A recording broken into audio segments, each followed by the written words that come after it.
Om Swastiastu. Halo semuanya, perkenalkan gue Kalista.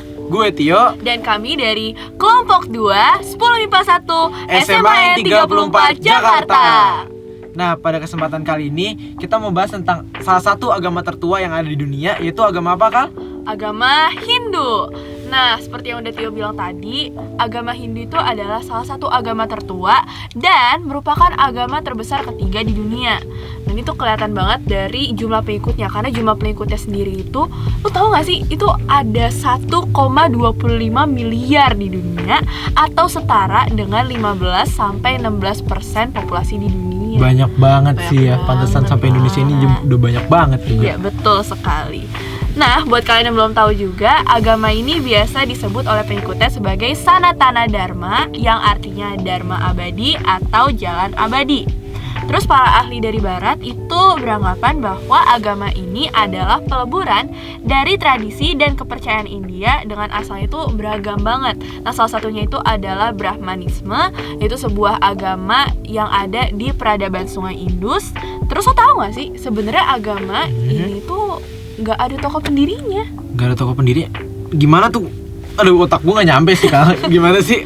Nah, asal mula agama ini dibuat atau agama ini ada itulah ya. Jadi sebenarnya ada bangsa Arya nih, ada suatu bangsa namanya tuh bangsa Arya. Mereka tuh datang ke India pada tahun 2000 sampai 1500 sebelum Masehi ya. Itu melewati Khyber Pass atau celah Khyber. Terus karena kedatangannya itu akhirnya bangsa Dravida jadi terdesak. By the way, kalau misalnya kalian belum tahu lagi, bangsa Arya itu adalah salah satu bangsa di Eropa. Itu letaknya itu ada di antara Laut Kaspia dan Laut Hitam. Terus bangsa Dravida adalah bangsa lokal. Jadi bangsa Arya itu menginvasi ke daerah bangsa Dravida gitu ya? Yes, betul sekali. Nah, setelah bangsa Arya ini datang, mereka tuh kayak nggak mau sama lah dengan bangsa Dravida gitu. Akhirnya mereka membuat yang namanya sistem kasta. Nah, sistem kasta ini sendiri dibagi menjadi 5. Nah, yang pertama itu adalah kasta paria, dan itu biasanya tuh diisinya tuh sama pembantu sama budak gitu. Nah, terus di atasnya itu ada kasta sudra. Nah, kasta ini sendiri diisinya itu sama masyarakat umum, masyarakat biasa gitu lah. Atasnya lagi itu ada kasta waisya. Nah, kasta waisya ini sendiri diisi sama pedagang, petani, nelayan, dan segala macamnya. Terus atasnya lagi ada kasta ksatria, yaitu bangsawan, raja, terus juga pegawai pemerintah yang jabatannya itu tinggi-tinggi gitu deh. Terus yang paling atas itu ada kasta brahmana. Nah, kasta brahmana itu biasanya diisi sama pendeta atau pemuka agama. Jadi sistem kasta kayak gitu ya? Betul sekali. Nah, pertemuan peleburan antara bangsa Arya dan bangsa Dravida ini sendiri menghasilkan sintesis yang kita sekarang kenal itu sebagai agama Hindu. Terus setelah terjadilah itu kayak udah terlebur, akhirnya agama ini tersebar ke bagian India lain. Terus akhirnya nyampe ke Asia Tenggara, salah satunya nyampe ke Indonesia. Gitu yo, udah ngerti kan? Udah ngerti. Oh, makanya banyak orang beragama Hindu ya di Indonesia. Yes, betul sekali. Terusnya di Bali ya, ramai banget tuh. Nah, perkembangan agama Hindu di India sendiri itu panjang banget dan dibagi menjadi 4 masa. Yang pertama itu adalah zaman Weda, itu pada tahun 1500 sebelum Masehi. Yang kedua adalah zaman Brahmana, itu tahun 1000 sampai 750 sebelum Masehi. Yang ketiga adalah zaman Upanishad, dan itu sekitar 750 sampai 500 sebelum Masehi. Terus ada lagi zaman Buddha, yaitu 500 sampai 300 sebelum Masehi. Itu panjang banget ya?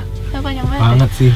Nah, tapi kalian tahu gak sih, kalau di agama Hindu sendiri bukan itu doang yang panjang. Karena di agama Hindu itu dewanya tuh banyak banget, bahkan bisa sampai ribuan yuk. Iya sih, cuma nih untuk umat yang beragama Hindu tuh harus hafal tentang 3 tokoh berikut nih. Yes. Atau 3 dewa yang disebut dengan Dewa Trimurti. Nah, itu siapa aja? Nah, yang pertama nih ya, ada Dewa Brahma, yaitu Dewa Pencipta. Nah, Dewa Brahma ini memiliki tugas sebagai pencipta dari alam semesta yang kita tinggalin nih saat ini. Dewa Brahma juga memiliki angsa atau hamsa sebagai kendaraannya. Dewa Brahma memiliki 4 tangan yang mewakili 4 arah mata angin, yaitu utara, selatan, barat, dan timur. Nah, untuk tangan kanan belakangnya sendiri nih melambangkan pikiran, tangan kiri belakang melambangkan kecerdasan, tangan kanan depan melambangkan simbol ego, dan tangan kiri depan melambangkan simbol kepercayaan diri. Oh gitu. Nah, selain tangan yang memiliki 4, Dewa Brahma ini juga memiliki 4 kepala juga. Sama seperti tangannya, 4 kepala ini mewakili 4 arah mata angin juga. Dewa Brahma juga digambarkan membawa manik-manik doa yang dipercaya sebagai zat yang digunakan untuk proses penciptaan dunia. Ada pula buku yang menjadi lambang ilmu pengetahuan nih, Kal. Oh gitu. Selain itu, selain bukunya sebagai lambang ilmu pengetahuan, Dewa Brahma memiliki seorang istri juga yang bernama Dewi Saraswati yang dikenal sebagai Dewi ilmu pengetahuan juga. Keren banget ya, buku sama istrinya tuh punya kesamaan gitu. Betul, keren banget sih. Nah, yang kedua nih ada Dewa Wisnu atau Dewa Pemelihara. Dewa Wisnu ini punya tugas untuk memelihara apa yang telah diciptakan oleh Dewa Brahma. Dewa Wisnu sendiri dikenal sebagai dewa yang menunggangi burung Garuda, memiliki 4 tangan sebagai simbol kekuasaan dan kekuatannya untuk mengisi alam semesta kita, dan tubuhnya berwarna biru yang menjadi lambang kekuatan yang tak terbatas. Seperti yang ada di GWK tuh, kalau pernah lihat nggak sih yang di Bali? Pernah itu, aduh keren banget. Terus gede. Yes. Parah sih itu, keren banget. Nah, sama seperti Dewa Brahma, Dewa Wisnu pun memiliki seorang istri yang bernama Dewi Laksmi. Nah, Dewi Laksmi ini dikenal sebagai dewi yang melambangkan kemakmuran, kebijaksanaan, dan kesuburan. Oh gitu. Dewa Wisnu juga dikenal sebagai dewa yang sering turun ke bumi dan menjelma menjadi manusia, binatang, bahkan matahari. Tujuannya untuk melindungi bumi atau semesta dari kehancuran dan untuk mengajarkan dharma Hindu. Gitu. Nah, yang terakhir nih, yaitu ada Dewa Siwa atau Dewa Pelebur. Dewa Siwa ini meleburkan semua yang terlihat usang dan tidak layak berada di dunia. Gitu. Dan nantinya akan dikembalikan pada asalnya. Nah, Dewa Siwa ini memiliki ciri yang sedikit berbeda dari 2 Dewa Trimurti yang lainnya, yakni memiliki hiasan kepala berbentuk bulan sabit, menjadikan ular kobra sebagai hiasan lehernya, dan selalu membawa trisula. Ngomong-ngomong tentang trisula, gue jadi keinget sama Poseidon gitu. Tapi jauh sih, nggak usah dibahas deh. Jangan dibahas. Dewa Siwa ini memiliki 2 istri nih. Nah, yang pertama ada Dewi Uma atau Dewi Sati, dan sehabis bersama Dewi Uma atau Dewi Sati, ia bersama dengan Dewi Parwati dan melahirkan seorang anak yang bernama Dewa Ganesha yang dikenal dan dipuja sebagai dewa ilmu pengetahuan. Nah, mungkin kita ngejelasin tentang agama Hindu sampai sini aja kali ya, Kal ya? Sampai sini aja. Nanti lanjut ke 2 teman kita yang lebih seru sih ya, kayaknya ya. Betul. Gak sih, keseruan kita sih pasti ya, Kal ya.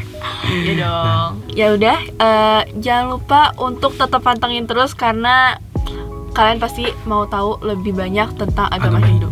Dadah.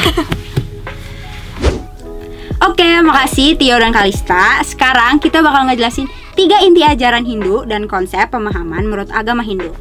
Nah, untuk 3 inti ajaran Hindu, apa tuh Ger 3 intinya? Yang pertama, itu ada tatwa. Yang kedua, ada susila. Dan yang terakhir, ada upacara. Kalau buat tatwa itu memiliki dimensi lain yang tidak didapatkan dalam filsafat, yaitu berupa keyakinan.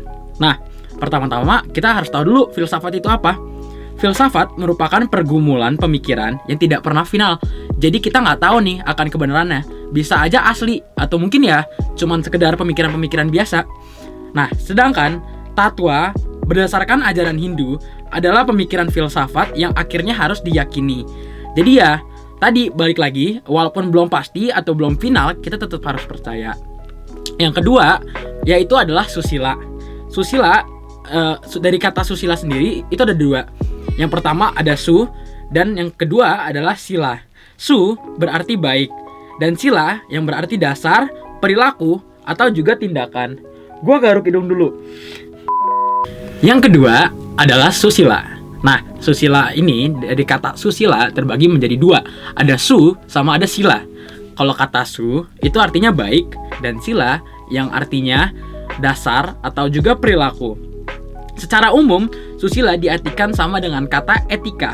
Definisi ini kurang lebih tepat karena susila bukan hanya berbicara mengenai ajaran moral atau cara berperilaku yang baik, tetapi juga berbicara mengenai landasan filosofis yang mendasari suatu perbuatan baik yang harus dilakukan.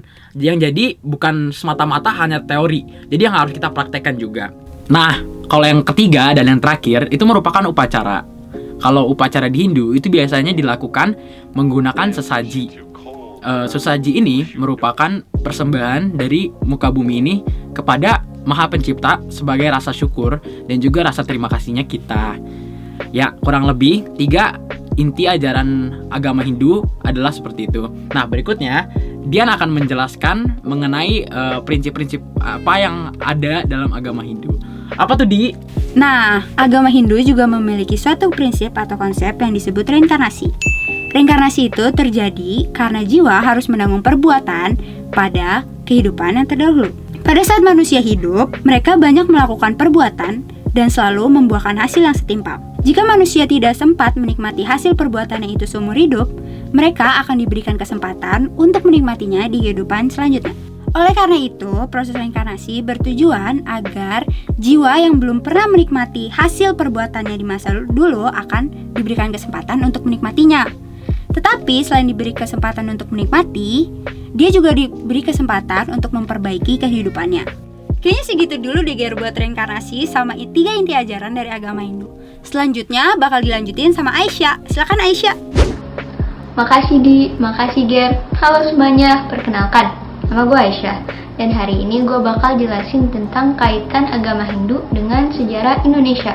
Pertama, gue bakal jelasin tentang bagaimana sih agama Hindu bisa memasuki Nusantara. Nah, pengaruh agama Hindu mencapai ke Pulau Nusantara sejak abad pertama dan diketahui berasal dari India. Ada beberapa teori tentang bagaimana Hindu bisa mencapai Nusantara. Pertama, ada teori Vaishya. Teori bahwa terjadi perkawinan antara pedagang Hindustan atau India dengan penduduk asli Nusantara. Kedua, ada teori Kshatriya. Berpendapat bahwa para prajurit yang kalah perang di Hindustan menemukan tempat pelipur lara di Nusantara. Ketiga, ada teori Brahmana. Nah, teori ini mengambil sudut pandang tradisional. Teori ini mengatakan bahwa misionaris yang menyebarkan ajaran Hindu di seluruh pulau Nusantara. Dan terakhir, ada teori oleh nasionalis Bumi Putra. Teori yang menyatakan bahwa para pribumi Nusantara lah yang memilih sendiri kepercayaan tersebut setelah perjalanan ke Hindustan. Agama Hindu berperan sangat penting dalam sejarah Indonesia. Ini bisa dilihat dari peninggalan arsitektur, aksara dan sastra, sistem pemerintahan, perdagangan, penanggalan kalender, dan masih banyak lagi. Kita bisa aja ambil contoh penanggalan kalender. Nah, dalam berkembangnya Hindu-Buddha di Indonesia, mereka memiliki perhitungan kalender yang disebut dengan kalender Saka. Perhitungan pada kalender Saka adalah satu tahun Saka terdiri atas 360 hari.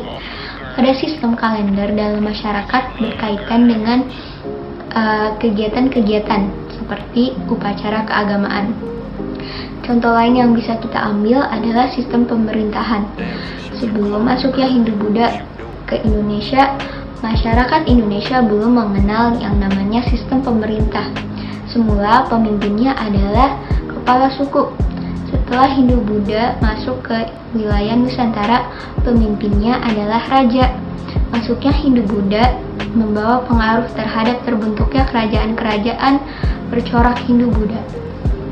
Itu saja dari kami, gua Gerard, Gue Dian. dan kami mewakili Tio, Kalista, dan juga Aisyah mengucapkan terima kasih dan sampai jumpa di lain kesempatan. Dadah!